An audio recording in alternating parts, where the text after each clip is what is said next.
Hello, this is Gaku. Welcome to the War Room. I'm going to try to do this video with minimal editing, but just to very quickly go over the state of the world before the upcoming session. Canada is being taken over by a player. They are no longer in the United Kingdom's sphere, no longer a puppet of the UK, and so they're able to make their own way in the world. Unfortunately, I think they're going to get rolled by the USA because there's not very much anyone can do against the USA. There's a sort of coalition that's in defense of Canada, but at this point I think Canada is just going to ally with the US and basically do whatever they want them to. So I've disabled the fog of war for now, and what you can see is, looking around the Americas, most of the United States land is being blockaded. Not all of it, but most of it. Here in the West especially, there's some places, some key provinces that are not being blockaded, so I'm guessing Japan will fix that very quickly, if you think that's a problem anyway. There are several war goals that have been added, up to, let me switch tags here real quick. England. So the full war score to peace out would be 72. Right now it's at 21. Acquire Caribbean islands, 40%. Cuba's fully maxed out. There's Dahomey, Hausaland, Kiribati, and Hawaiian Islands. So basically a lot of the US's holdings in the Pacific, and also some of their more important colonies here in Africa. Now here in Africa, UK is sieging. Those are not being contested at all. Once that's finished, they'll get some tickers off of that. Cuba's fully occupied. The one set of islands that has not been fully occupied is the Caribbean islands. USA has a massive stack defending Jamaica, but given the other Caribbean islands which are not currently occupied by the UK, I think they can actually get a ticker off of this one as well, even though Jamaica is basically uncapturable. There's no way to knock out these 54,000 US troops. However, there are troops scattered around that can be taken out quite easily. For example, St. Thomas, there's a 10k naval stack, or excuse me, a 10 unit naval stack here, and sieging St. Martin would pull those out. Those could be wiped out quite easily. And as you probably guessed, I'm rooting for the UK, so I'm looking at this from their perspective. US can turtle, they can sit tight for a while, and US's goal in this war is to wait until their war justification with Mexico finishes. So they've got 255 days before they can declare war on Mexico once again. That's for an acquired state. Right now they've got 8 infamy. So if they had a second acquired state, obviously they'll go over infamy unless they actually the Oman's been taken by Persia already. So adding a second acquired state is probably unlikely unless they drag the war on long enough to do that. But the main reason USA is staying in this war is so declare war on Mexico and UK can't intervene. Again, Canada may or may not help them. That is kind of up to them. Brazil seems to be against the USA at the moment, but I'm not 100% sure what's going on there. Obviously, Brazil's in the UK sphere. Grand Colombia, I think, is on friendly terms with everyone. Let's see. Friendly, yeah. So anyone could intervene in Grand Colombia, but they aren't in anyone's sphere. But there is a sort of anti-US coalition that's forming, and I'm not sure if they happen to act on their wishes, they're going to get rolled quite easily because the US can just march all their troops down. But in the meantime, with UK support, they might be able to hold off for a little while. Now, in the last session, you probably saw that British India was not released, so we white-pieced out. We lost a little bit of prestige for that, but I think this works out better for our alliance in the long run.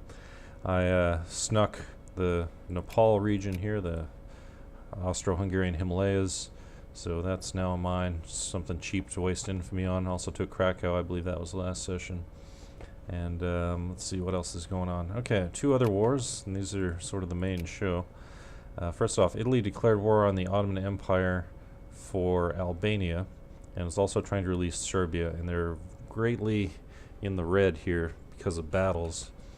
Ottoman Empire added a cut down to size against Italy. Now, unfortunately for Italy, I did not join the war as they expected. They thought I would join in and then be able to pile in. So I held off on joining the war until later, and because I held off, Persia decided to declare war on the Ottoman Empire, called in Russia. Russia and Persia attacked. Then I joined in on the Ottoman Empire's behalf, and Germany came in also against Russia. So France came in on Russia's side, which meant Italy's isolated, and now it's France, Russia, and Persia against Germany, Austria-Hungary, and Ottomans, and Italy versus Austria-Hungary and Ottomans.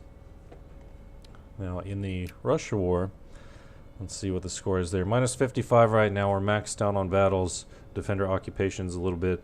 We're losing a little bit of score for Naj, but we're gaining tickers for Cochin China. So very early in the war, I added a ticker for Cochin China, which is here. Persia acquired this from, I don't remember who, but anyway, Persia ended up with it and I won it. So I added a war score for it, or war goal, getting a few tickers off of it. And there's really no way they can get down here to do anything about it, so this is just going to stay here.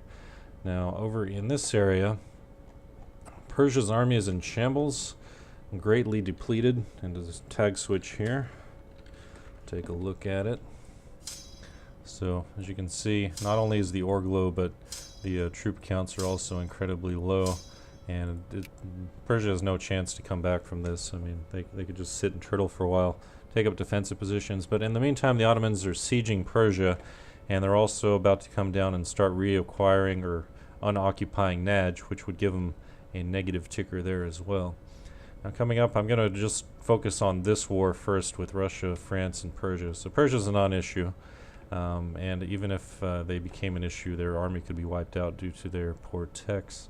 So in Russia, about 95% of the Russian army right now is on the border of Austria-Hungary and Germany. And they're having to hold this border because otherwise Germany would push through. And Germany's making some great inroads. I believe Meepy was playing them last session, but he did a great job with it. And Lemley will be coming back to take over. So he had some great luck going against full infantry stacks because it was not being managed very well on Russia's side. So battles are in our favor. Sieges are in our favor. The only problem is we're fighting Russia, which means forcing a peace is going to be very difficult.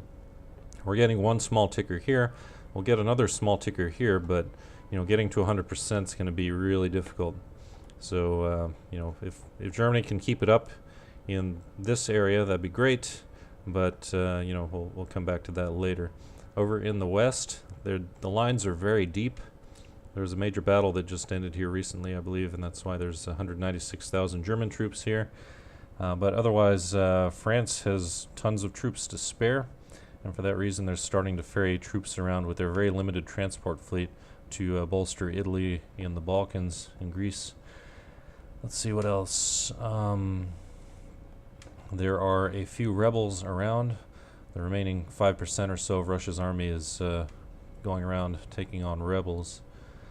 And just to tag switch again, let's go to Russia, take a look at movements. So here we can see communists are about to rise 3.5% right now, getting up to 100% power quite quickly. And I'm guessing this is going to be a major problem for them when it fires. So we'll see how many of their troops decide to go with the rebellion. We'll see how many of their forces they have left after that. Let's see. Alright, so now let's go down to Italy. So the reason I didn't join the war initially is because I knew that Italy's, if they couldn't come through me, would have to go full naval invasion in order to get to the Ottoman Empire. So I waited until they had about half or even most of their troops down in this area before I joined. So the remaining troops are holding up here because they can't move them, otherwise they risk me coming through into Italy. And here in the south, they've done a pretty good job of taking over Greece, and they're actually getting a small ticker off of Albania, but otherwise not going so well for them. Now, my troops are spread kind of thin, but I do have some in reserve, so I'll be moving those around. Also here in the north with Germany's help, hopefully. My compositions, I think, are pretty good with a few exceptions, so I'm not too concerned. Okay, we'll go back to Austria-Hungary. So this was a mistake on my part. I attacked here into Volos from Edessa. So I was following a stack, and then Italy piled in its heavy hitters. So at the moment we're moving down to intercept.